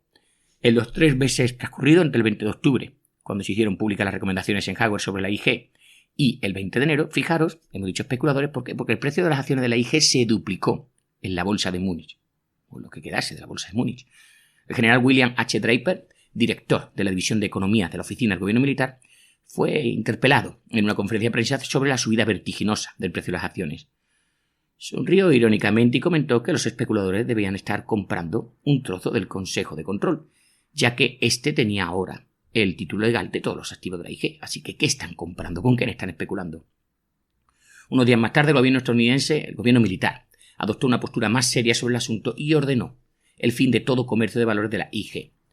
Cualquier infractor podría recibir 5 años de prisión o una multa de $10.000, lo que os guste más. Se esperaba que esta medida convenciera a los especuladores alemanes de que la disolución de la IG era real e evidentemente iba a ser permanente. A finales de febrero del 47, el gobierno militar americano promulgó una ley que iba a servir como vehículo legal para disolución de la IG en la zona americana. Se titulaba Prohibición de la concentración excesiva de poder económico alemán y era una ley antimonopolio de gran alcance diseñada para prevenir las prácticas monopolísticas. Preveía la investigación de todas las empresas alemanas que emplearan a más de 10.000 personas. Sí, había empresas de ese tipo. Si se descubría que alguna de estas empresas representaba una concentración excesiva de poder económico, decía así literalmente, debía ser reorganizada y dividida en varias unidades económicas. El primer objetivo de esta ley, y como resultó ser el único, fue la IG Farben, que era la única en aquel momento que aún quedaba. El 17 de junio, el jefe de descartelización, así se denominaba, del gobierno militar estadounidense, Phillips S. Hawkins, anunció que las instalaciones de la IG en la zona estadounidense iban a ser disueltas y establecidas como 47 unidades independientes que serían dirigidas por fideicomisarios alemanes hasta una disposición final sobre qué hacer con aquellas plantas. Se mire por donde se mire, la disolución de la IG en 47 partes era una disolución. La mayoría de los fideicomisarios alemanes ya habían sido nombrados y se les había informado sobre las prácticas empresariales alemanas generalizadas que ahora pues iban a estar prohibidas por la nueva ley antimonopolio. Atento, estaban prohibidos la fijación de precios, los boicots, la discriminación contra cualquier fabricante o distribuidor, la división de mercados o del campo de industria, la supresión de tecnología o inventos patentados o no, así como fijación de cuotas y otras disposiciones o prácticas de restricción del comercio o la producción. No pasó mucho tiempo antes de que toda esta bonita historia, ¿verdad?, resultara ser demasiado buena para ser verdad. A mediados del 47 la política exterior norteamericana estaba tomando una dirección que iba a afectar directamente y drásticamente el programa de descartelización en Alemania. El nuevo punto de vista expresaba en un informe de 14 importantes hombres de negocio norteamericanos nombrados por el Departamento de Guerra, pues, en fin, querían revisar, estos 14 hombres querían revisar las políticas industriales de este gobierno militar norteamericano en Alemania. El comité de hombres de negocio atacó específicamente esta ley de descartelización, acusándola de incorporar una serie de controles y reglamentos, muchos de los cuales, pues, en fin, según ellos representaban principios económicos bastante nuevos para la mentalidad alemana y para el pasado desarrollo industrial del país. Decían así: dado que ahora nos enfrentamos a la urgente necesidad de lograr lo más rápidamente posible la recuperación de la vida económica de un pueblo hambriento, creíamos que un cumplimiento demasiado estricto de esta ley en su administración retrasará necesariamente este objetivo primordial. Como digo, lo decían un grupo de 14 intelectuales o 14 directivos nombrados para el caso. En consonancia con la nueva actitud de la Guerra Fría, la disolución de la IG, pues digamos que quedó suspendida. No ocurrió nada más mientras duró la existencia del denominado Consejo de Control Aliado. Sin embargo, cuando el control militar de Alemania por las cuatro potencias terminó en julio del 49 y fue sustituido por el denominado Alta Comisión Aliada Occidental, que estaba compuesta ahora no por militares sino por civiles norteamericanos, británicos y franceses, los accionistas de la antigua IG entraron en acción. Formaron lo denominado pues una especie como de comité, ¿vale? Un comité protector de los accionistas y exigieron que en lugar de 47 unidades independientes gestionadas por fideicomisarios, pues las plantas de la IG se volvieran a unir, pero en este caso en 3 compañías. A ver si os suenan: la Bayer, la BASF y la Hoes. Este comité de accionistas exigió además que todas las acciones de la antigua IG Farben Industrie se convirtieran a prorrata en acciones de las 3 compañías sucesoras propuestas. Los grandes accionistas de cada compañía pues serían los mismos. A los escépticos les pareció un plan ingenioso para mantener el control común de cada una de las 3 compañías por parte de los antiguos grandes accionistas de la IG Farben, que aún estuvieran vivos, todo hay que decirlo. El comité de accionistas se embarcó en una poderosa campaña de presión y propaganda para asegurarse el apoyo del denominado gobierno de Bonn. Durante el año 50 no hizo nada para deshacerse de las unidades de la IG. Un portavoz de la Alta Comisión explicó que debía promulgarse una nueva ley de la Alta Comisión Aliada de los 3 poderes que sustituyera a la que en aquel momento estaba imperante, la ley del Consejo de Control Aliado, y, en fin, hasta que no se hiciera, pues no se podía tomar ninguna medida sobre la IG.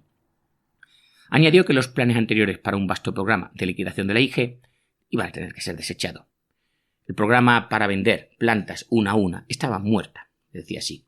El portavoz no necesitó señalar que se hacía hincapié en la Guerra Fría y en la recuperación industrial de Alemania, y no en la descentralización de un poder económico excesivo y en la desmilitarización.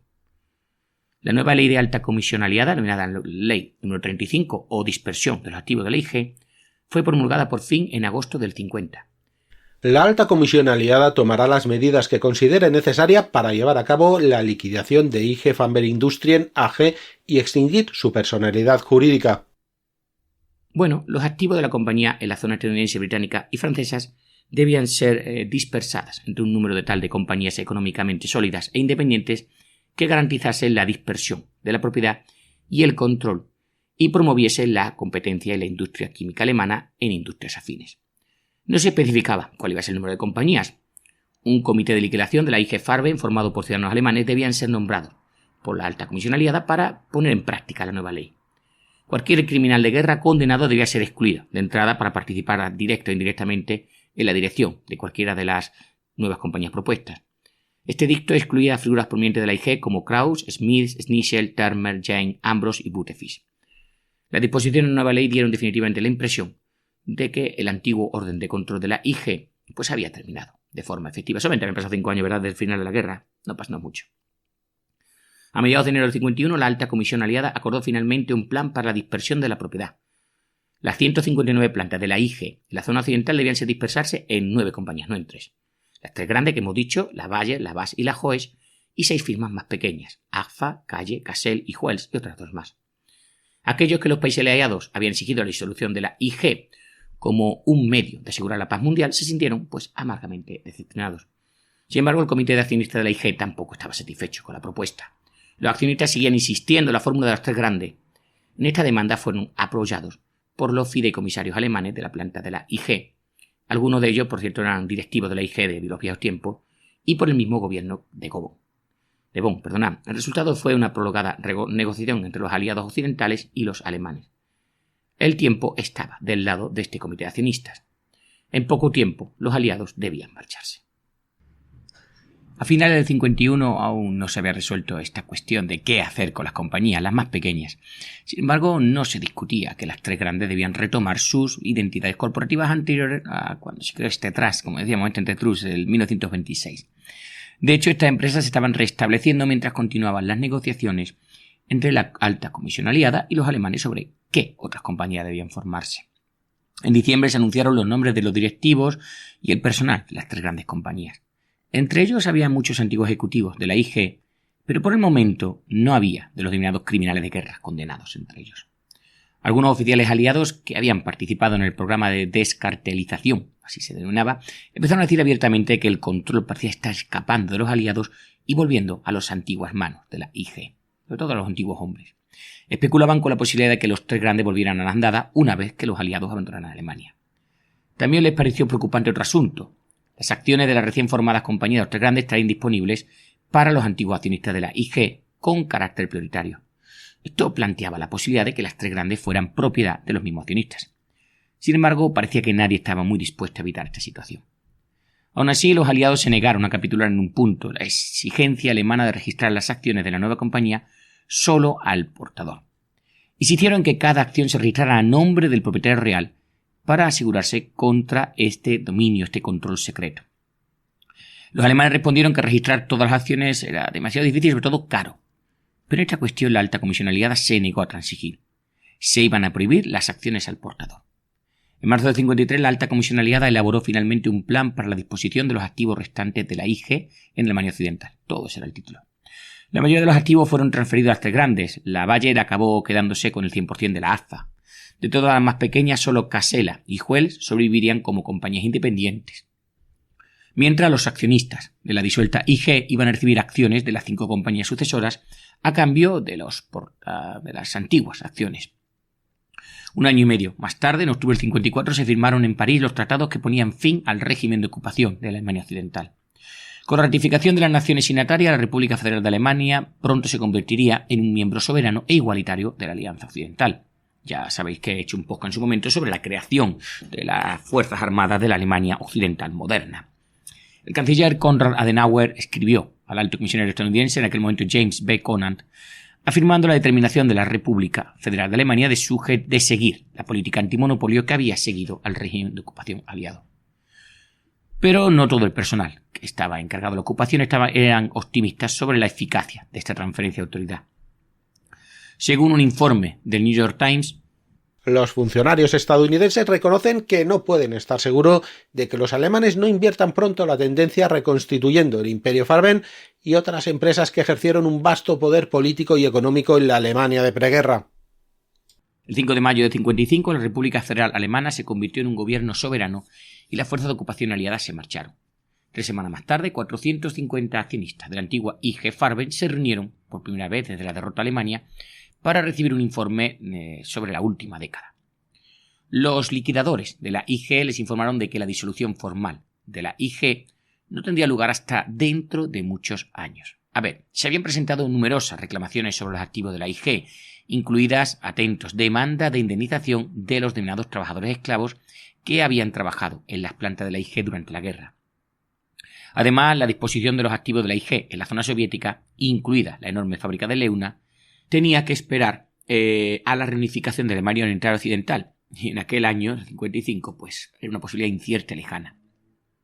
En la primavera de ese año, las compañías sucesoras de la IG celebraron su primera junta anual de accionistas sin el apoyo o la supervisión aliada. Bayer, en ejercicio de su nueva libertad, revisó rápidamente sus estatutos para permitir, atentos, ¿sabéis qué? Las acciones al portador. Recordáis que habíamos dicho que había que registrarlas una a una. En adelante, los propietarios de la Bayer podían ser anónimos. Esta medida fue pronto repetida por las demás compañías. Además, las compañías sucesoras no tenían intención de someterse a la ley de la alta comisión aliada que prohibía a los criminales de guerra convictos ocupar cargos ejecutivos. Friedrich Jahn, un criminal de guerra que había sido condenado en Nuremberg a 1 año y medio de prisión, se convirtió en miembro del Consejo de Supervisión de Hohes en junio de 55. Para septiembre fue elegido presidente. En el 56, Fritz Termer, el único criminal de guerra que había sido condenado tanto por saqueo como esclavitud, os va a encantar, fue elegido presidente del Consejo de la Bayer. La prosperidad volvía a las tres grandes, sus beneficios ya superaban a los de sus monolítico predecesor, la IG. Los tres aumentaron sus dividendos anuales en acciones del 9 al 10%, atentos, en el 56. El valor combinado de las acciones de la BAS, la Bayer y la Hohes representaban más del 15% del valor total de las acciones cotizadas en la bolsa de Alemania Occidental. Es decir, esas tres empresas eran el 15% de todas las acciones, o el valor del 15% de todas las acciones de Alemania Occidental. A principios del 56, la Bayer triplicó con creces su capitalización. 3 meses más tarde, adquirió el 28% de Wells. Según el New York Times, Una de las compañías sucesoras de Farben se ha convertido ahora en copropietaria de otra parte del antiguo imperio químico alemán. Parece, pues, que las fuerzas de la economía están empezando a unir las piezas del destrozado imperio Farben. Para muchos observadores de este país, los acontecimientos de la semana pasada, junto con otros similares de los últimos meses, apuntan a un próximo reconocimiento del cártel, las enormes y monolíticas empresas industriales que dominaban los negocios alemanes antes de la Segunda Guerra Mundial. Pronto, la última pieza, la última empresa, Casella, fue absorbida por la Bayer. Los tres grandes volvieron a merecer ese nombre. En el 77, Hoes, BASF y Bayer figuraban entre las 30 compañías industriales más grandes del mundo. Hoes es la mayor o era la mayor compañía de Alemania. Hoes y BASF son cada una mayor o eran mayores que DuPont, digo cuando se escribió esta información de la que estoy utilizando para este podcast. Y Bayer era solo ligeramente menor. Pero eso sí, cada una de por sí es mayor en su poderío económico, industrial y financiero que la IG en su cenit. Y hasta aquí este último podcast de esta tetralogía, ¿verdad? De la IG Farben, la industria, los químicos del terror, como digo que lo nombraron en Nuremberg. Este último podcast te da una sensación agridulce, no, muy triste. Todo queda igual. Esta gente se escapó de Rosita y es verdad que alguno pasó unos pocos años de cárcel, pero como hemos visto, algunos de los más terribles industriales del terror, como Termer, acabaron siendo presidentes de la Bayer. Y no me creo que de verdad ni siquiera pensase en que tuviese un poquito, no sé, de prurito o de vergüenza de lo que había hecho. No creo que nunca lo hiciera. Y aquella famosa defensa de es que si no me hubiera pasado a mí, pues ese es el riesgo. No recuerdo ahora, mi amigo Antonio podría decirlo, o cualquier otro que me escuche, aquello de que para que el mal triunfe solamente basta que los buenos no digan nada, no hagan nada. Es una cosa que suelo repetir mucho en mis clases, mis alumnos. Si dejáis que los malos alumnos campen a sus anchas, ¿qué os convierte en mejores? ¿De acuerdo? Es muy duro decirlo así, pero es verdad. Y nada, aquí acaba esta tetralogía de esta saga. Me estoy convirtiendo en un experto en sagas, en sagas solitario. Y es que, por desgracia, este año, pues, la situación personal de mi casa pues, es un poco complicada. Así que me veo obligado a grabar solito. Porque cuando puedo grabar con los compañeros, pues siempre surge alguna historia. Pero bueno, me consta que están gustando los podcasts y esta saga. El siguiente, la sorpresa. Pero puede que haya italianos. Y no, habrá industria, lo prometo. Nada, Dani, como siempre, muchísimas gracias por ponerle voz a todos estos personajes. Y hoy hemos tenido incluso, pues, un interrogatorio, varios interrogatorios, que a ver cómo lo montas. Yo sé que te busco las cosquillas. Bueno, pues soy Esaú Rodríguez. Esto es un Casus Belli. Si os ha gustado, ya sabéis, comentar, compartir, darle un like. Un saludo y hasta ahora.